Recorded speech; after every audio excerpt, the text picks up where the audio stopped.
ऐसा नहीं है कि चीन को इस बात का एहसास नहीं है।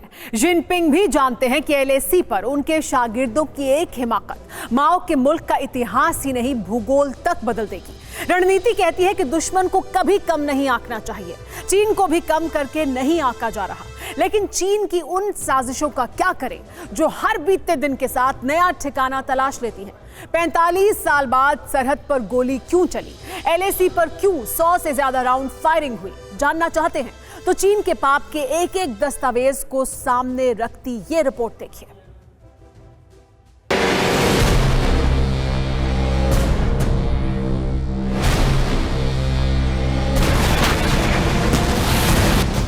गोलियों से सरहद गूंज रही थी।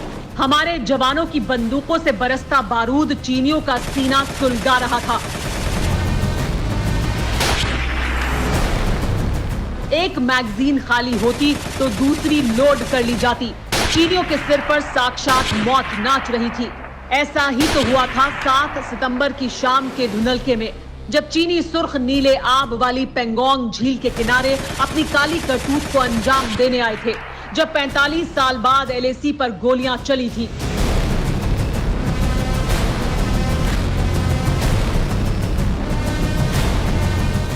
पहली गोली चीनियों ने दागी, जिसके बाद हमारे जांबाजों ने चीनियों को उनकी हद बताने में देर नहीं की। बात इतनी ही नहीं है, जानकारी इससे भी बड़ी है। पता चला है कि जिस एलएसी पर 45 साल में कोई गोली नहीं चली थी, वहीं पिछले 20 दिन में 3 बार बंदूकें गरज चुकी हैं। एलएसी पर पहली गोलीबारी की घटना 29-30 अगस्त की रात को हुई थी, जब हमारे जवानों ने ब्लैक टॉप पर कब्जा किया था।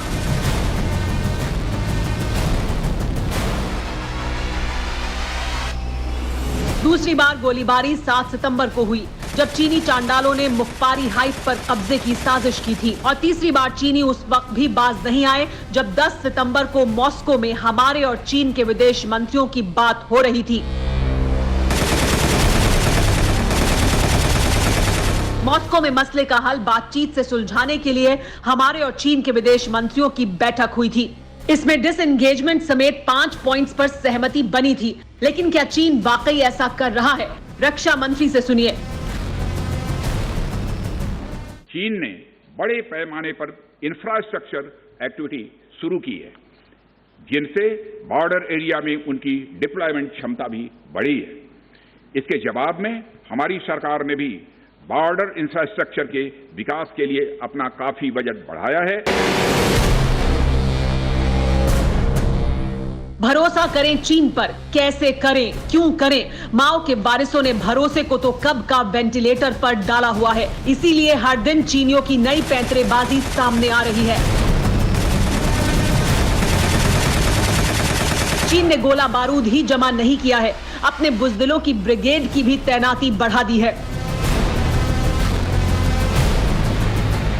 एलएसी के पास चीन ने अपने 52,000 से ज्यादा सैनिक तैनात किए हैं, जिनमें से 10,000 सिर्फ पेंगोंग झील के दक्षिणी किनारे पर तैनात हैं। अगस्त में लद्दाख में पीएलए की 35 बटालियन मौजूद थी, जो सितंबर में बढ़कर 50 हो गई।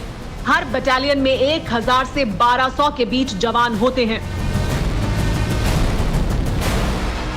इसके साथ एलएसी से चंद किलोमीटर के फासले पर चीन ने 150 से ज्यादा फाइटर प्लेन तैनात किए हैं, जिनमें से कई बम वर्षक विमान हैं। सवाल यह है कि क्या ये युद्ध की तैयारी है या फिर जिनपिंग का खौफ है? फिक्र आपकी, सोमवार से शुक्रवार रात 9 बजे सिर्फ TV9 भारतवर्ष पर।